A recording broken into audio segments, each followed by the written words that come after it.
watching GRTV, my favorite. Wahoo! So we're here at Nexon together with Scott, and we're here to talk about Vindictus, as you see the man in shining armor in the background. But if we look at other Nexon games that perhaps people, especially people in the West, are familiar with, we're talking games like MapleStory, most of all, and to another extent, Mabinogi, which are quite, what can I say, cute games, at least MapleStory. Vindictus, though, is more gory and dark. How does that fit into the whole Nexon family or Nexon stable of games? Well, Nexon offers a vast area of online games, so we've been doing a lot of different genres, different style of games, casual games, some serious games, so it's really just a good addition to our portfolio, and we are very excited about Vindictus because the way it displays in the monitor, it displays just high quality graphics using the modified source engine from Valve. It's just incredible. So we believe it's a perfect fit to our yet ongoing growth to our portfolio. So. What makes Vindictus stand out in the more and more crowded MMO sphere? I have to point out the non-stop, brutal, but elegant action that you can easily find after you see some of the bits from the game. It's just fantastic. Your armor gets destructed. You can pick up anything from your environment to use against your enemies. The graphic detail is just so incredible, tremendous, just very, very realistic. And it's not only fun to watch, but even if you put your hands on the game, it's a totally different experience. It may look a little bit similar to the well-known hack and slash type of action games out there, but it's just different. And on top of that, it's free to play, so you have nothing to lose. But how does that, just technically, you said you're using the source engine. Obviously, we see a lot of destruction in the game. How does it work in a multiplayer game, or a massive multiplayer game?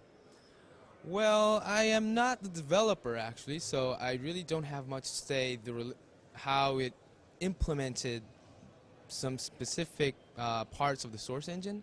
But I have to say, the source engine contributed hugely to the way we depict action in the game, especially the environment. Everything is destructible, pickable, usable, and the source engine did a huge contribution in achieving that type of quality and level.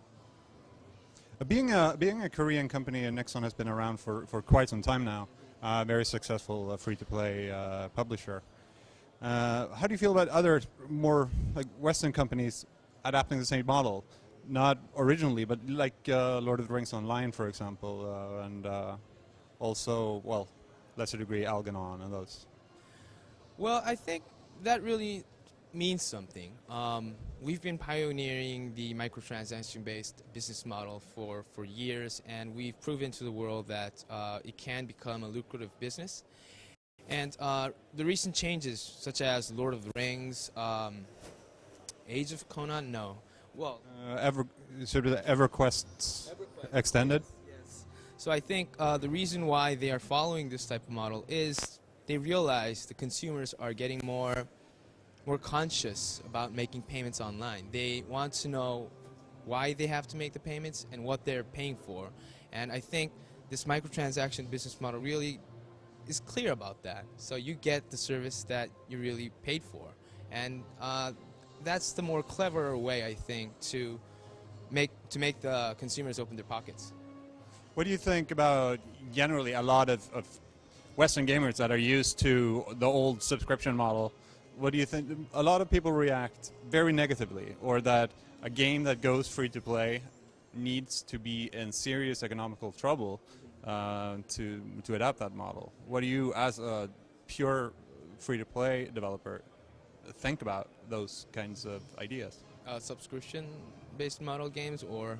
Yeah, subscription model-based games going free to play. Well, it has to be really well done, I think.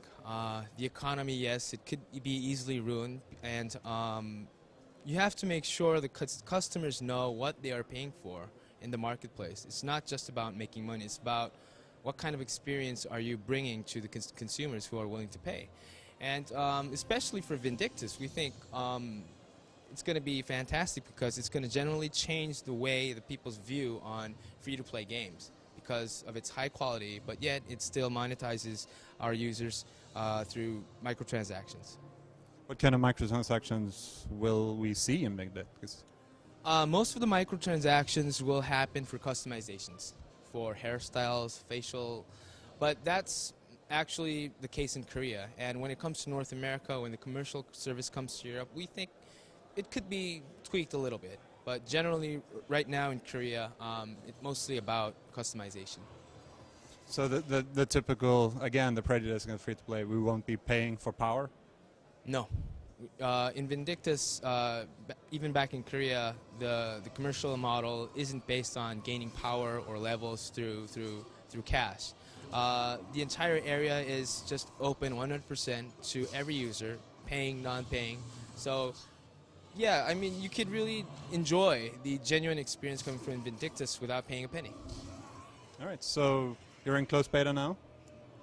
In North America, yes, the closed beta started for about a week ago, and in Europe, we're planning to bring the closed beta in December of this year, followed by an open beta and launch.